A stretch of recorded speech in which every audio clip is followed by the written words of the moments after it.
YouTube நண்பர்களுக்கு வணக்கம். இப்போ நம்ம முட்டைகோஸ் வந்து ரொம்ப எளிமையான முறையில் எப்படி செய்கிறதுன்னு பார்க்கலாம். இதுக்கு வந்து தேவையான பொருட்கள் என்னென்னு பார்த்துடலாம். எண்ணெய் ஒரு சின்ன ஸ்பூனில் மஞ்சள்தூள் எடுத்து வச்சுருக்கேன், கருவேப்பிலை, சிறிதளவு உப்பு, பாசிப்பருப்பு வந்து ஒரு 3 ஸ்பூன் எடுத்துக்கோங்க, வெங்காயம் வந்து பெரிய வெங்காயம் சின்ன சின்னதாக கட் பண்ணி வச்சுருக்கேன், பச்சை மிளகாய் 2 கீறி வச்சுருக்கேன், கடுகு கொஞ்சம் போல், தேங்காய் தூள் வந்து ஒரு 2 ஸ்பூன் எடுத்துக்கோங்க, ஒரு 1/4 கிலோ இருக்கும். முட்டைக்கோஸும் கேரட்டும் ரெண்டும் சேர்ந்த மாதிரி 1/4 கிலோ சின்ன சின்னதாக கட் பண்ணி வச்சுருக்கேன். வாங்க எப்படி செய்கிறதுன்னு பார்க்கலாம். வாங்க இப்போ அடுப்பை பற்ற வச்சிடலாம். பற்ற வச்சு ஒரு டம்ளர் தண்ணி ஊற்றி கோஸும் பாசிப்பருப்பும் வேக வச்சிடலாம். இப்போ வந்துட்டு தண்ணி ஊற்றிடலாம். ஒரு டம்ளர் தண்ணி ஊற்றுங்க, கரெக்டாக இருக்கும் உங்களுக்கு. ஃபுல்லாக வச்சுக்கோங்க. இப்போ வந்து கோஸ் இதில் வந்து போட்டுடலாம்.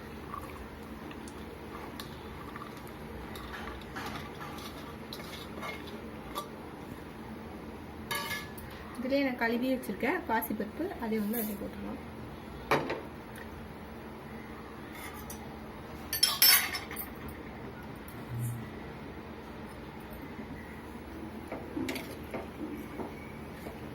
நல்லா கிண்டி விட்டு மூடி வச்சிடலாம்.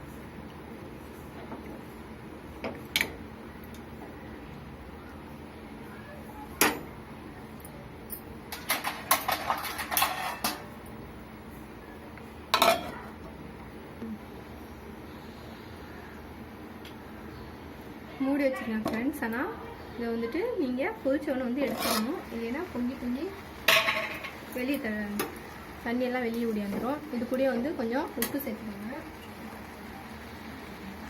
பாருங்க,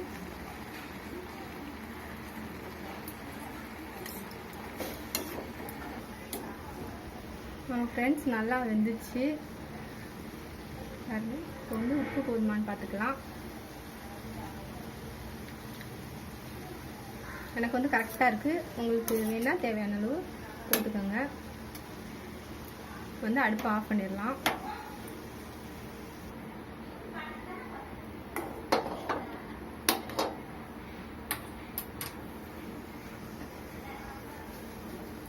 சூடாகட்டும். சூடானதுக்கப்புறம் எண்ணெய் விட்டுக்கலாம்.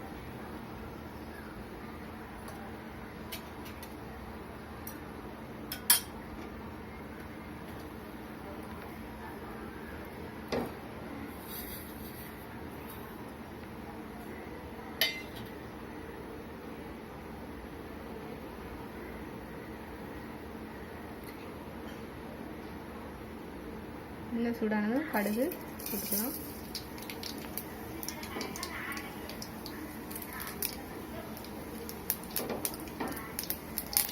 நல்லா கடுகு இடிக்கட்டும். இடிச்சதுக்கப்புறம்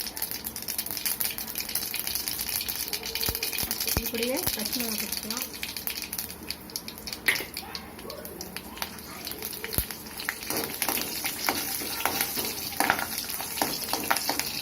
பச்சை மிளகா போடும்போது நீங்கள் கொஞ்சம் தள்ளி நின்றுங்க, இடிக்கும் நல்லா. இது கூடயே வெங்காயம் சேர்த்துக்கலாம். அப்படியே கருவேப்பிலையும் போட்டுக்கலாம்.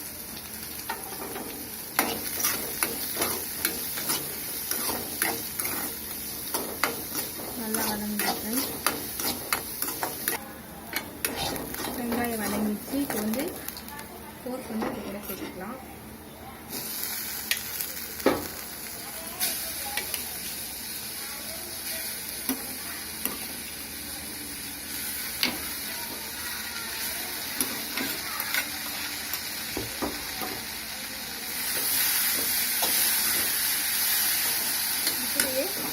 கொஞ்சமாக மஞ்சள் சேர்த்துக்கோங்க, ரொம்ப வேண்டாம், கொஞ்சமாக சேர்த்துக்கோங்க.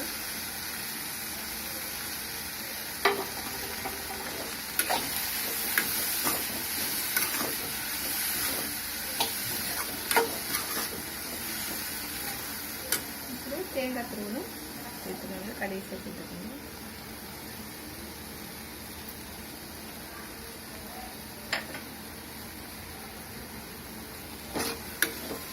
அவ்வளோதான் ஃப்ரெண்ட்ஸ், சுவையான முட்டைக்கோஸ் பொரியல் ரெடி ஆயிடுச்சு.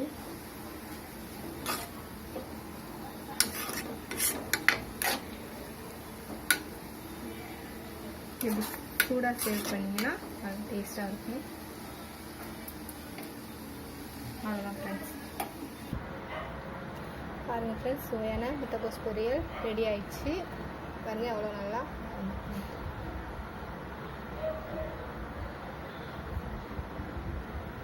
Thank you friends. இந்த வீடியோ உங்களுக்கு பிடிச்சிருந்ததுன்னா லைக் பண்ணுங்கள், ஷேர் பண்ணுங்கள், கமெண்ட் பண்ணுங்கள். தேங்க்யூ.